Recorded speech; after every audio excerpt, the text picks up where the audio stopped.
Bem, boa noite. Nós vamos continuar hoje na pergunta do capítulo 9. Nós estávamos falando sobre a igualdade dos direitos entre homens e mulheres, né? E nós estamos na pergunta 819. Com que fim mais fraca fisicamente do que o homem é a mulher? Tudo que o Pai faz é perfeito. Toda a criação é perfeita. Nós aqui na Terra que temos o hábito de avaliar, discriminar, julgar, comparar. Mas essa pergunta nos mostra que as diferenças aqui na vida encarnada e na nossa evolução, elas são necessárias. Nós não somos aqui uma unicidade de desenvolvimento. Nós necessitamos da diversidade para o nosso crescimento. Nós ainda temos no encarne experiências parciais de maturação espiritual. Ter características, né, no gênero feminino e masculino faz parte da natureza, onde a força muscular do homem nos ajuda na construção, na proteção, desde os primórdios. A força física do homem é necessária, inclusive, para nos ajudar com a proteção dos fenômenos físicos, os fenômenos da natureza, a construção, a proteção, a resistência.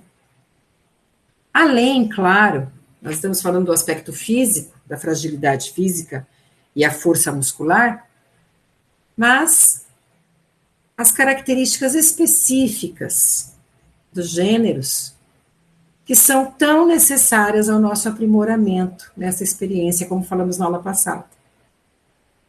E a mulher vem numa fragilidade, não fragilidade emocional, nem espiritual, nem nada disso, mas uma delicadeza física maior para a maternidade, para a nutrição, para os cuidados, né, dos filhos nos primeiros momentos de vida, não abstendo a responsabilidade dos pais. Mas a diferença física, ela é necessária. Se nós já tivéssemos uma condição de evolução muito grande, essas experiências se unificam no espírito progredido, desenvolvido, maduro, mas nós não. Nós ainda oscilamos nas experiências encarnatórias nos dois gêneros, para que tenhamos estas experiências. O que não significa superioridade ou inferioridade. Nós ainda na nossa condição, como falamos na aula passada, na condição ainda pouco desenvolvida de consciência espiritual, nós associamos o físico ao poder, à força, ao mando, e nós estamos errados, nós estamos ainda tendo um julgamento material, um julgamento terreno, um julgamento visual da realidade, né? Não se julga a força masculina e feminina pelo seu aspecto físico, mas pelas condições emocionais, espirituais, a bagagem de conhecimento que cada um deles pode trazer. Então, essa pergunta só nos faz lembrar o que nós falamos semana passada, né? Para determinar funções específicas, como diz os espíritos a nós. Ao homem, por ser o mais forte, os trabalhos mais rudes. À mulher, os trabalhos mais leves. A ambos o dever de se ajudarem mutuamente a suportar as provas de uma vida cheia de amargor. Então, aqui a gente tem uma forma até um pouco mais forte de falar sobre aqui a vida terrena, mas nas diversidades que passamos aqui na Terra, o auxílio entre as diferenças nos faz caminhar nas provas que passamos aqui, né? Então, o Pai concede uma criança, um espírito que chega a dois irmãos, né? Não é só uma experiência única, uma experiência de ambos, do homem e da mulher. A fraqueza física da mulher não a coloca naturalmente sob a dependência do homem? Nos espíritos mais primitivos, sim. A coação pela força, pelo domínio, né? Mas aos espíritos esclarecidos, jamais. Então, quando há o respeito ao irmão, independente da sua raça, do seu grupo étnico, da sua idade, do seu gênero, quando o homem entende que ele tem que ultrapassar esta ideia de observação e julgamento, ele passa a ter um respeito perfeito ao gênero que convive com ele, aqui na Terra. Tanto os seus semelhantes como o gênero diferente. Fazendo com que tenham, aqui na Terra, um mútuo trabalho, um trabalho de conciliação dos deveres aqui na Terra. Tá bom? Deus, a uns deu a força para protegerem o fraco e não para escravizarem. Então, qual será o nosso papel no gênero feminino e masculino? Como nós iremos atuar? Seremos cobrados disso também. Como utilizei os meus recursos no gênero que trouxe? Como pude colaborar com o meu semelhante? Respeitei o meu semelhante ou discriminei? Então, isto será sempre exigido de nós. Nós conosco mesmo. As funções que a mulher é destinada pela natureza terão importância tão grande quanto as deferidas ao homem? Sem dúvida, né?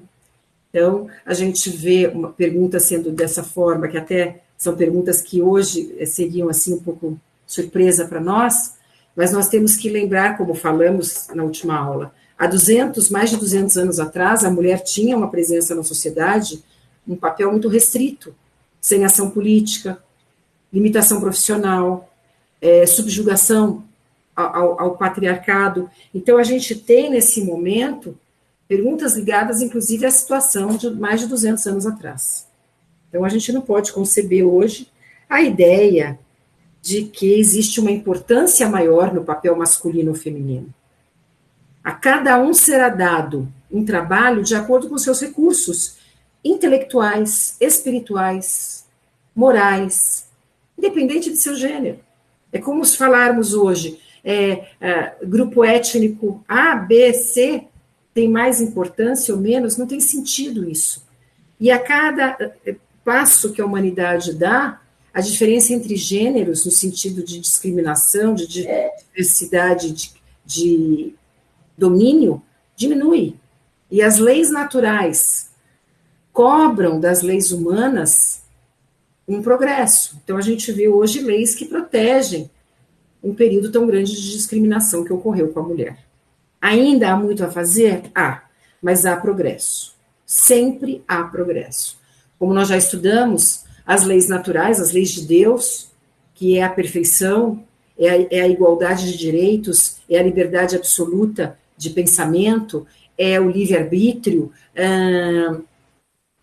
a igualdade de oportunidades a todos os filhos da criação, não pode conceber diferenças colocadas pela humanidade. Então, quando a humanidade progride, essas diversidades tendem a ser cada vez mais amenizadas, cada vez mais cooperativas, conciliadas pelo amor, pelo respeito, pelo cuidado, pelo prazer de fazer aquilo que o seu gênero, a sua condição intelectual pode oferecer. Como é bom sabermos que dentro das nossas condições, sejam físicas, espirituais, sociais, a localidade de país, onde estamos, conseguimos dar o melhor, conseguimos fazer o melhor. E isto os espíritos mais desenvolvidos se cobram.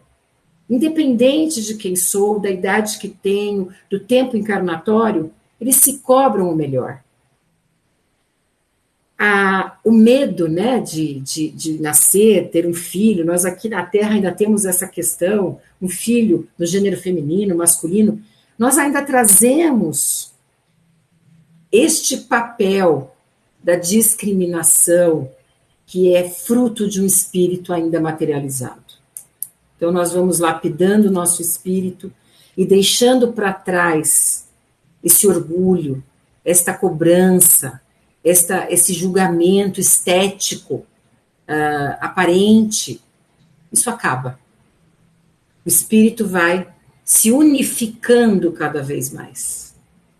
Deixa de fragmentar nas experiências tão primitivas, tendo já as experiências dos dois lados, né, dos dois gêneros. Ele vai se unificando em suas qualidades. Na função, 822, sendo iguais perante a lei de Deus, devem os homens ser iguais também perante as leis humanas? O nosso dever enquanto sociedade é fazer com que as nossas leis, em qualquer setor da sociedade, cada vez mais se aproximem dos ideais divinos, que é o amor, o respeito e a caridade. Então, quando uma sociedade progride, as leis se aperfeiçoam para buscar o que o alto espera de nós. Aqueles que ainda não se ajustaram precisam das leis, precisam do cumprimento, e para os espíritos evoluídos já é natural. As leis humanas são necessárias porque nós não sabemos agir no amor divino. Então, nós precisamos seguir ali regras, deveres, que vão sendo mais suavizados com o progresso da humanidade. Se nós pensarmos que hoje ainda temos conquistas na área das leis humanas, ainda temos. Talvez situações que a humanidade ainda nem imagine. Hoje nós vemos leis ligadas aos direitos das crianças, nós não tínhamos isto. Direitos ligados à mulher, à proteção da mulher. Que bom será uma humanidade que não precise mais dessas leis para proteger, para garantir o direito de liberdade, né, dos seres aparentemente mais frágeis, fisicamente mais vulneráveis. Isso vai acontecer. Esperamos que num futuro próximo. O primeiro princípio da justiça é este: não façais aos outros o que não quereríeis que vos fizessem. Então, se nós discriminamos o outro gênero, se nós subjugamos, e não é só o homem em relação à mulher, a mulher também em relação ao homem, se nós temos um papel de rivalidade, discriminação, nós seremos cobrados disso. Nós nos cobraremos uma volta encarnatória com estas experiências. Nós nos cobraremos um acerto deste comportamento infantil do espírito.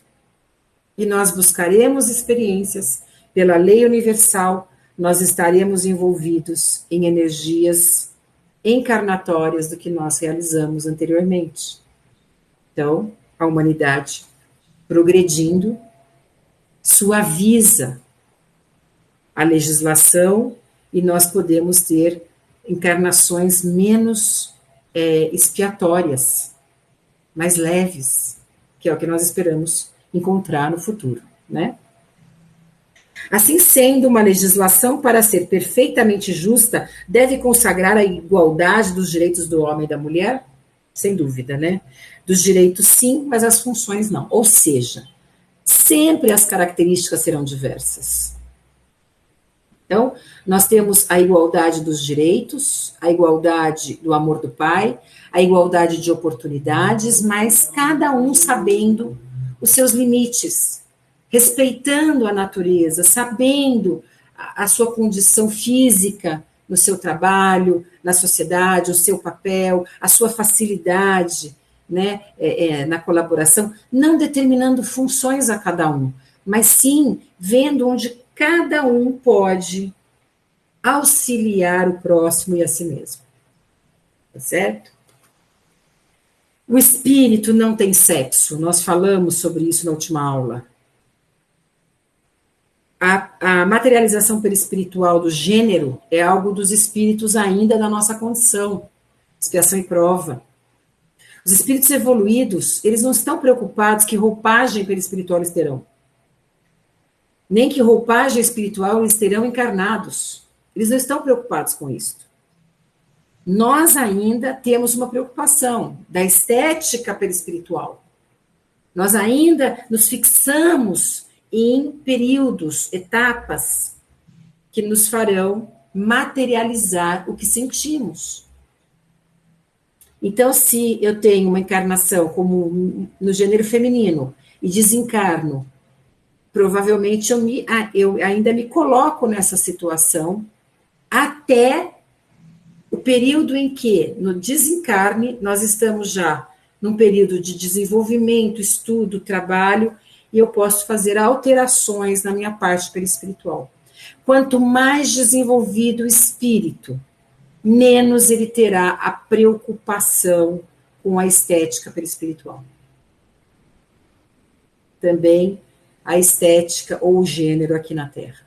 Será que os espíritos evoluídos estarão preocupados, se eles reencarnarão aqui em missão ou nos mundos mais evoluídos, com que gênero, com que beleza, com que estatura? Essas coisas são muito ligadas a nós ainda, espíritos da terceira dimensão, da quarta dimensão. Nós ainda temos essa preocupação. E isto vai sendo diluída, essa preocupação com a nossa evolução. Certo? Agora a gente muda, eu queria saber se vocês têm alguma colocação sobre as questões do gênero feminino e masculino nas suas funções espirituais, aqui suas colocações aqui na Terra, no sentido de desenvolvimento e crescimento espiritual, ou se nós podemos passar para o título Igualdade perante o túmulo. Deixa eu ver se alguém tem alguma pergunta. A gente falou bastante semana passada, muitos alunos faltaram, mas se precisar a gente retoma os assuntos da aula passada. Se alguém tiver dúvida. Então vamos seguir, né? Acho que está tranquilo isso. Então vamos lá. Igualdade perante o túmulo. Bem,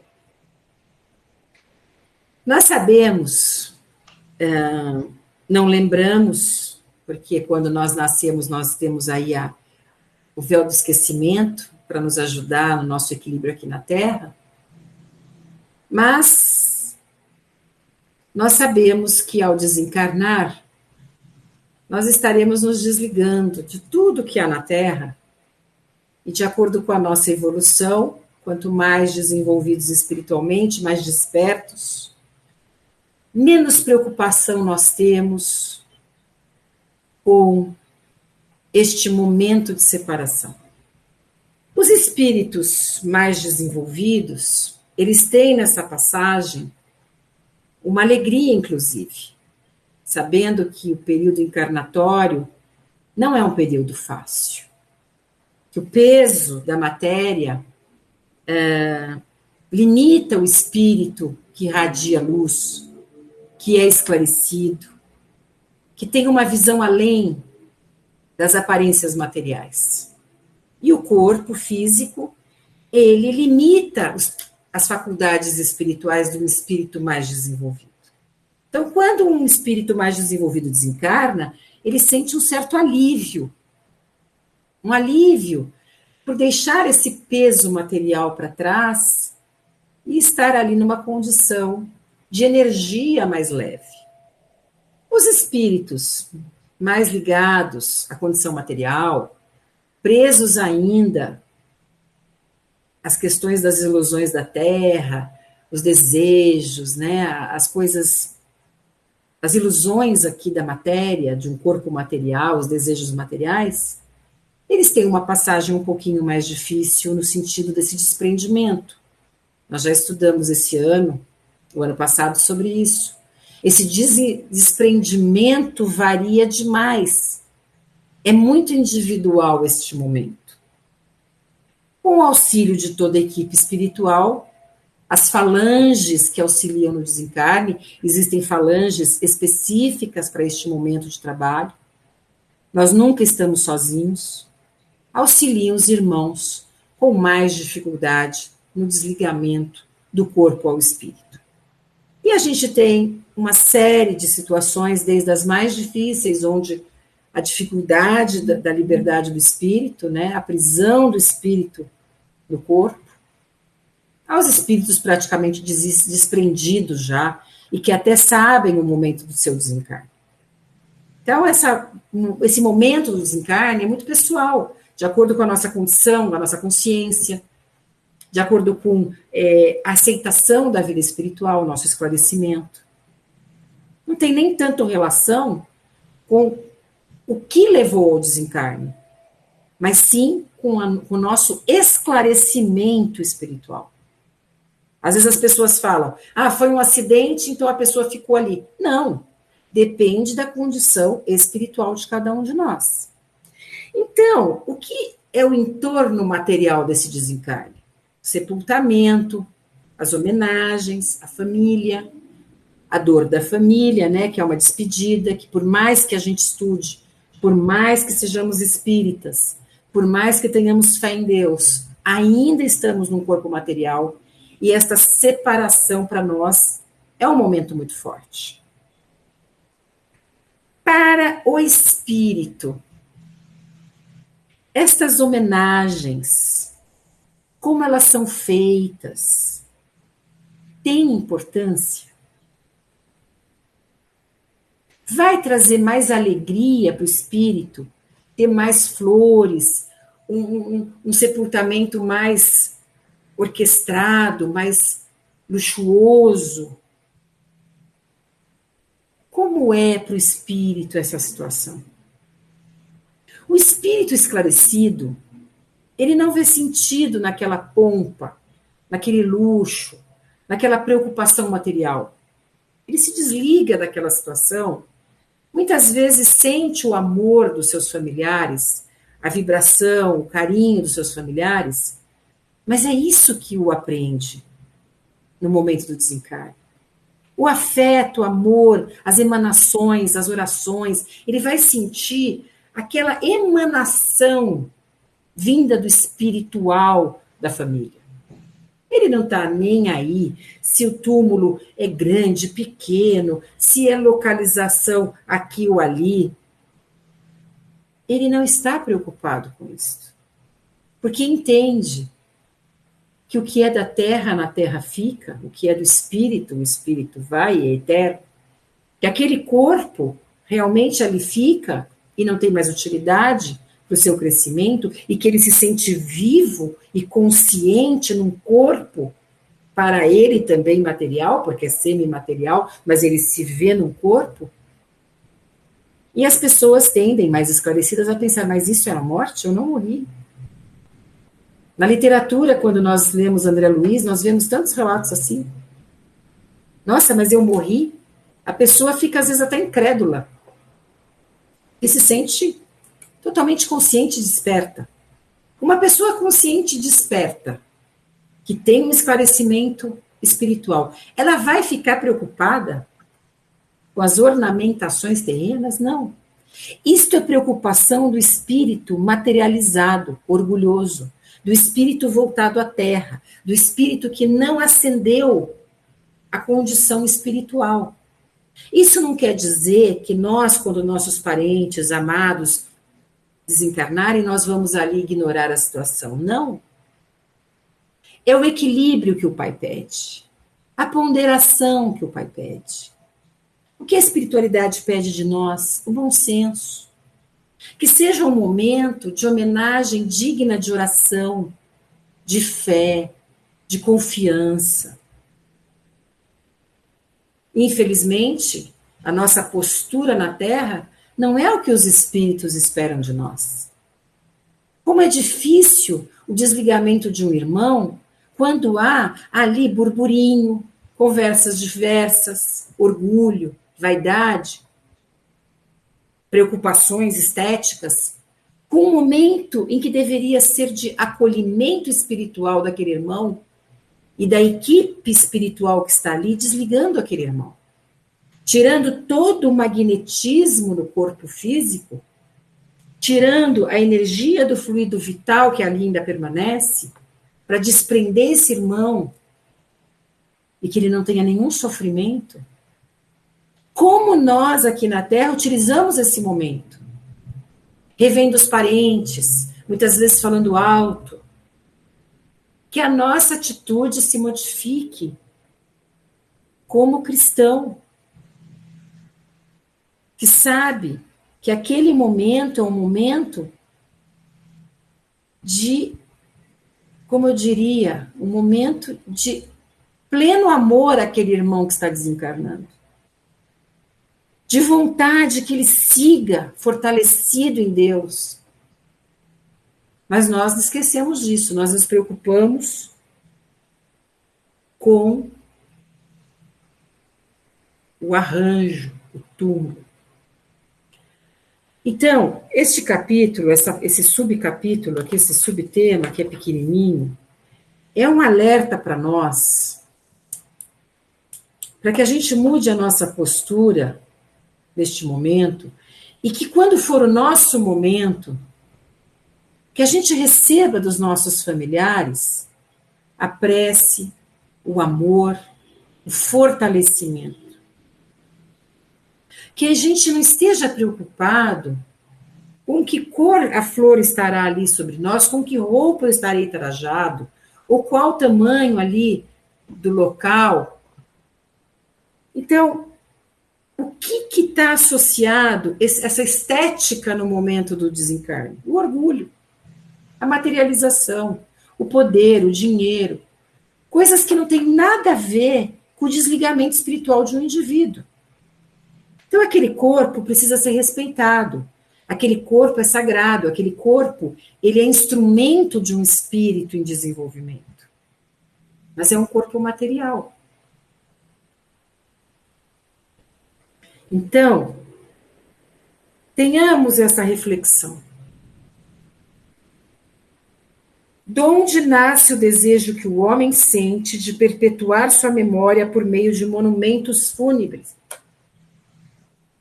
Então, é muito comum, nós víamos as famílias mais tradicionais, que eram as famílias em São Paulo, né, com mais recursos financeiros, época do café, enfim, os grandes monumentos dentro dos cemitérios, como se aquilo representasse uma valorização àquele irmão que está ali.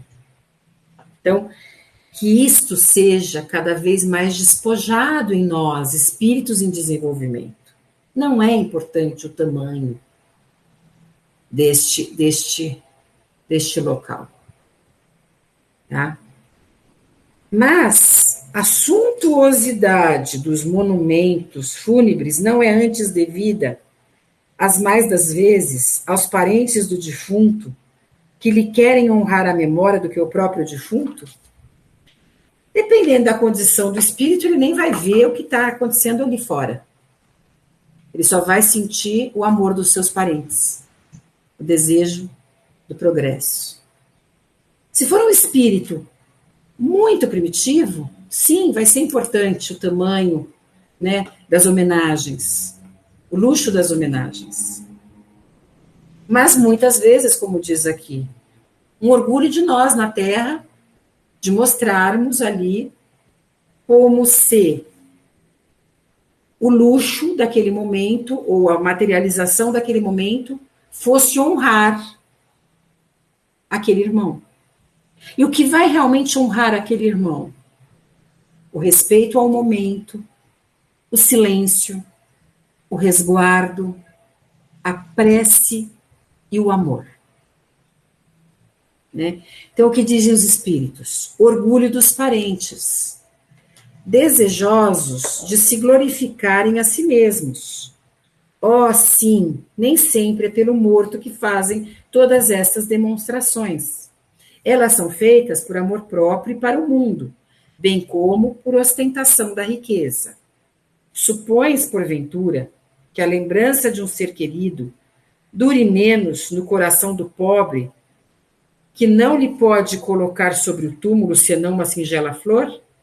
Supões que o mármore salva do esquecimento aquele que na terra foi útil? Um espírito que recebe somente uma flor no seu sepultamento, com muita simplicidade, pode estar recebendo muito mais amor do que as pompas que nós precisamos na Terra. Então, o que vale, em suma? O que esse capítulo quer mostrar para a gente? Essa parte do capítulo? Que é o amor.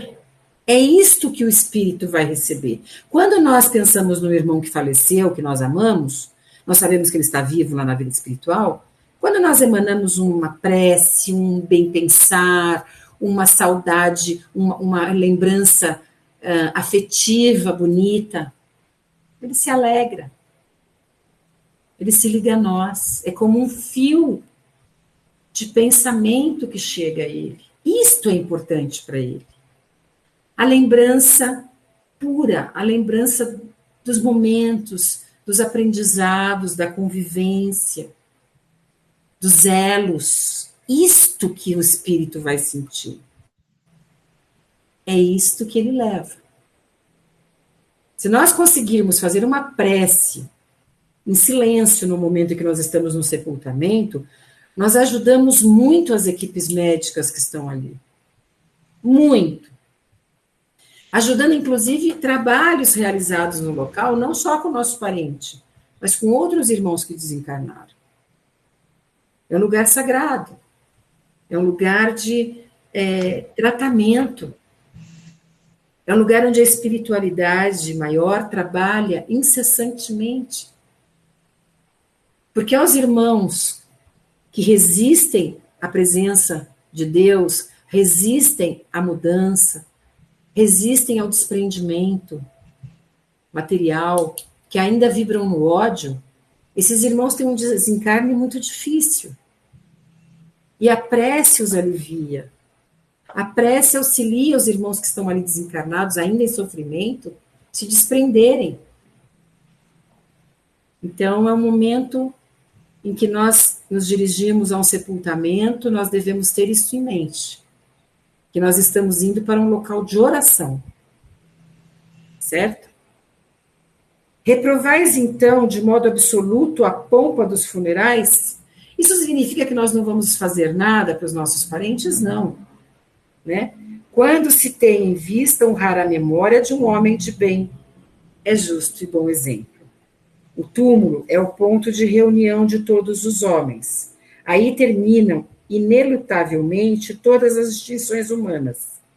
Em vão, tenta o rico perpetuar a sua memória, mandando erigir faustosos monumentos. O tempo os destruirá, como lhes consumirá o corpo. Assim o quer a natureza. Menos perecível do que o seu túmulo será a lembrança de suas ações boas ou más. A pompa dos funerais não o limpará das suas torpezas, nem o fará subir um degrau que seja na hierarquia espiritual. Aí a passagem de Jesus. Os últimos serão os primeiros. Enquanto eu quiser utilizar o orgulho para me sobrepor ao outro, eu estarei sempre atrás do meu crescimento espiritual. Isto vale aos momentos de desencarne. Tá certo? Bem,